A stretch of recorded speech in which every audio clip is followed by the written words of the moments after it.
Nous passons à une lettre qui est particulièrement gutturale. Le mot guttural, ça vient du mot gorge ou gosier, selon les traditions. Et dans les deux cas, vous comprenez que l'idée, c'est que la lettre va se prononcer d'une manière très singulière et qui ne correspond pratiquement à aucune autre langue que l'hébreu ainsi que les langues sémitiques, comme l'hébreu, l'araméen, le chaldéen, l'arabe. Dans toutes ces langues, il y a la lettre Aïn. Aïn, c'est comme prononciation qui vient du fond de la gorge, comme ça, comme un gargarisme. Alors, il est vrai que dans l'hébreu moderne, qui a été souvent utilisé notamment par nos frères originaires d'Europe centrale et de l'Europe de l'Est, nos frères ashkénazim, eux, le Aïn, c'était pas très, pour eux, c'était de l'arabe pour eux. C'était pas de l'hébreu. Donc le Aïn, ils avaient une tendance à le prononcer comme un Aleph déguisé, quoi. Et en Israël moderne, dans l'Israël moderne, il y a beaucoup d'Israéliens dont le Aïn n'est pas très très différent du Aleph. Ce qui en général agace un peu les puristes de la langue qui ne comprennent pas pourquoi ils font aucune différence. Alors bon, moi je vous apprends comme moi-même on m'a enseigné, c'est-à-dire à faire une différence pour chaque lettre, et donc prononcer le Aïn sans être obligé de le faire de manière excessive. Il est clair que dans la lecture des textes de la prière ou de la Torah, du Tanakh, en général, on prononce vraiment le Aïn d'une manière appuyée, d'une manière très distincte. Et les Sfaradim, de manière générale, prononcent très bien le Aïn, ainsi que nos frères Ashkenazim aussi, lorsqu'ils ont appris la grammaire. On dit par exemple que les élèves du Gaon de Vilna, en général, prononcent très bien le Aïn parce que leur maître, le fameux grand Gaon de Vilna, eh bien, insistait toujours pour dire que la prononciation séfarade des lettres était la prononciation la plus conforme à l'origine de la langue sacrée. Pourtant, lui, il était un très très grand maître, bien sûr, mais ashkénaze, avec une tradition forcément ashkénaze. Mais dans sa conclusion d'études, eh bien, il considérait qu'il fallait prononcer le Aïn comme il faut. Bon, à la Khalemase, comme on dit, conclusion pratique, ceux et celles qui peuvent prononcer le Aïn comme il faut, inématov. Ceux qui ont du mal, alors vous le faites comme vous le pouvez, même si ça ressemble à un Aleph, mais c'est pas très joli. C'est bien de faire la différence. Après, la manière avec laquelle vous prononcerez, ce sera et en fonction de vos capacités, et aussi en fonction de ce que vous lisez l'hébreu de la prière, la Torah, ou alors l'hébreu moderne. Dans l'hébreu moderne, même si celui qui prononce très bien le Aïn, il n'y a pas forcément le faire très très fort. Faire très fort, d'accord? Vous verrez avec l'utilisation comment cela rend. Alors pour l'instant, on essaie de bien le prononcer. Donc, répétez Aïn. Comme le rédacteur, notre ami Yosef Azoulay, vous le fait remarquer ici, cette lettre s'appelle Aïn, mais ce son n'existe pas en français. Ben oui, d'office. Alors que toutes les lettres ont toujours un équivalent, soit en français, soit en anglais, soit en allemand, soit en espagnol. On l'a vu. Vous vous rappelez, pour ceux qui n'étaient pas là, on a dit par exemple que pour le he c'était comme un H anglais. Quand on dit to hurry up ou to be in a hurry or horrible, c'est comme le he. Ça, d'accord, on peut le comparer. Le chaf, on a dit, c'est comme la chota espagnole ou alors le ch allemand, le che, comme München, Munich. Bon, ben. Le het, il y a vraiment que dans l'hébreu et dans l'arabe qu'il y a cette prononciation, donc c'est vraiment une lettre très prononcée, het. Maintenant, le aïn, la bichlal, il n'y a que dans la langue sémitique. Il n'y a nulle part ailleurs la lettre aïn. D'accord? Le mot aïn, ça vient du mot un œil. Un œil, c'est aïn. Un œil bienveillant, c'est aïn tova. Un œil malveillant, c'est aïn ra'a ou aïn hara. Mauvais œil. D'accord? En tout cas, la lettre Aïn, c'est bel et bien la lettre par excellence où on doit prononcer comme il faut et d'une manière bienveillante. On attaque la page 79, première ligne, vous répétez après moi, lettre par lettre s'il vous plaît. On y va. A, Ré, Ri, Rou. Ensuite, A, Ré, O, O, Rou, Ri. Deuxième ligne, A, Ré, Ro. Allez, on va s'amuser à le faire d'un seul coup. Ça va être plus cool. On y va. 1, 2. A, Ré, Ri, rou, a, ré, ro, ro, rou, ri, a, ré, ro. Bon, bravo. Troisième ligne, rolam. Rolam, ça veut dire le monde. Rolam. D'accord? Rolam, répétez. Ensuite, rez. Rez. Ensuite, aret.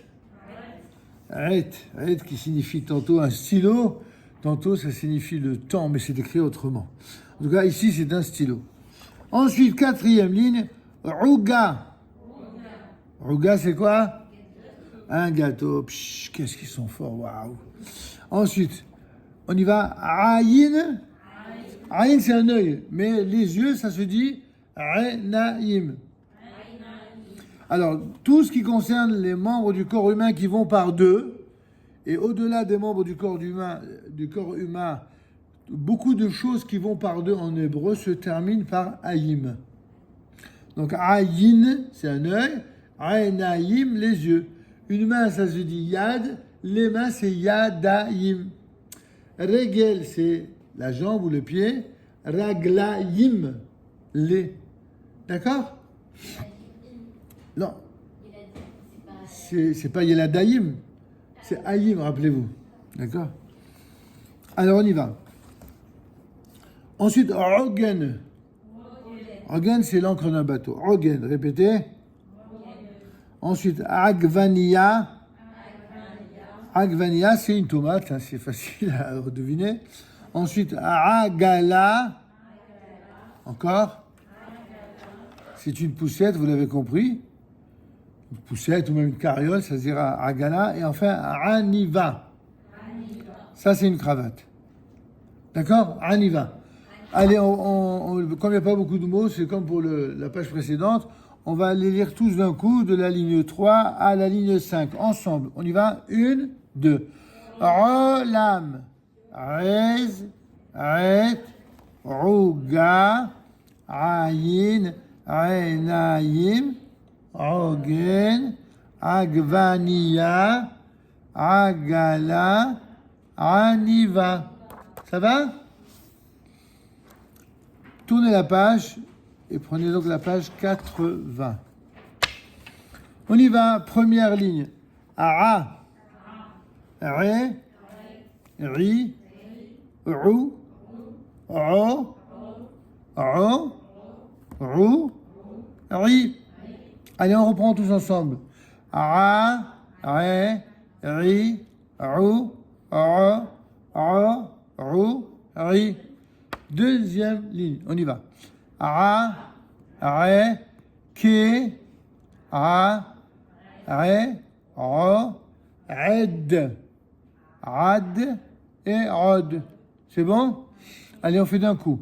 A, Ré, Ké, A, Ré, Ro, Red, Ad, Rod. On y va maintenant à la troisième ligne, mot à mot. Hayim. Vereden. Zoug, Nae, Vetov. On reprend la troisième ligne ensemble. Haïm, Vereden, Zoug, Nae, Vetov. Bien. On passe à la quatrième ligne. Lahem. Rez, Lahem, Rizim, Verod. On reprend quatrième ligne. Lahem, Rez, Lahem, Rizim, Verod. Passons à la cinquième ligne. Mot à mot. Lahem. Lahem. Ensuite, Ret. Lahem, Ritim, Verod. On reprend la cinquième ligne. Lahem, Ret, Lahem, Ritim, Verod. Sixième ligne. Baragala. Eliyahu. Habben. Hannae. On reprend la sixième ligne. Baragala. Répétez.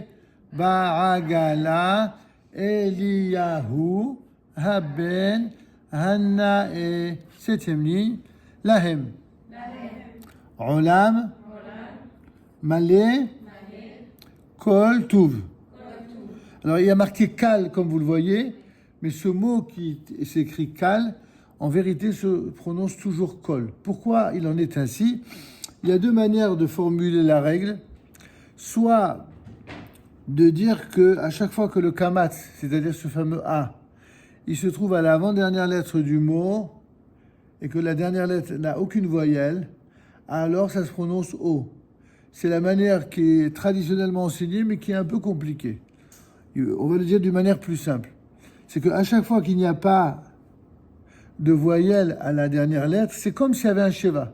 Et on avait appris précédemment que lorsque le kamat, c'est avant le sheva, quand le kamat s'est placé avant le sheva, le kamat se prononce O. Vous vous rappelez de ça?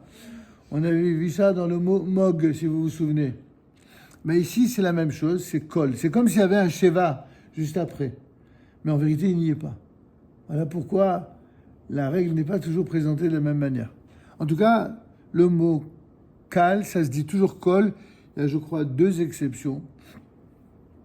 Dans le Tanakh, notamment un qui est très connu dans le texte du roi David et qui est repris dans la prière du samedi matin, dans Nishmat Kol Chai, Kal atzmotai tomarna Adonai michamocha. Là-bas, c'est une exception, c'est kal. Il y a aussi des fois le mot kal qui signifie pas tout, mais qui signifie quelqu'un qui a achevé. Kal. Ça se dira kal aussi. Bon, il faut connaître ces nuances pour être calé. Mais en vérité, rappelez-vous, souvenez-vous que le mot, c'est toujours kol. D'accord? Alors, kol tuv. Bien, allez, on passe à la dernière ligne de la page 80. Lo, aniva, Na'a, La, et là il manque un point dans le He, qu'on appelle un mapik, c'est comme le dagesh des autres lettres, et qu'il faudrait normalement le point. La, ça veut dire pour elle. Aïn, Tov. Tova, pardon. Tova. On reprend. Lo, Aniva, Na'a, La, Aïn, Tova. Alors lui, il a une belle cravate et elle a un bon œil. Enfin, il n'y a que des gens bien, quoi. C'est incroyable, vous attirez que des gens bien. Hein, Tov, eh bien, on va s'arrêter là pour aujourd'hui, c'est déjà pas mal. Nous sommes à la page 82, nous poursuivrons la semaine prochaine, Bezat Hashem, avec la lettre P. Bonne soirée et à très bientôt. Bonne révision et bon courage. Merci beaucoup. Voilà. Et puis à nos auditeurs, voilà, nos vidéastes, j'espère que vous allez pouvoir profiter de ces vidéos. Au début, on devait en faire que 3, mais finalement, on a prolongé parce qu'on s'est rendu compte que ça profitait à des personnes qui voulaient s'associer à ce cours, mais qui ne pouvaient pas être présents physiquement. Alors évidemment, on ne pourra pas faire ça pour tous les cours à l'avenir, mais au moins pour apprendre au moins la lecture. Et je vous rappelle que nous pourrons, avec celui qui édite ce livre, en l'occurrence notre ami Yosef Azoulay, on va essayer de mettre à la disposition de ceux qui le désirent, encore une fois au prix coûtant, eh bien, le livre, ainsi pour que vous puissiez réviser, et également la petite brochure d'accompagnement pour les exercices d'écriture. Nous vous recommandons vraiment de passer en revue dans la playlist la totalité des vidéos précédentes, et ce pendant tout l'été, afin qu'à la rentrée, vous puissiez réintroduire, rejoindre le groupe de cours d'hébreu. Bonne soirée et à la semaine prochaine. Kol Tuv.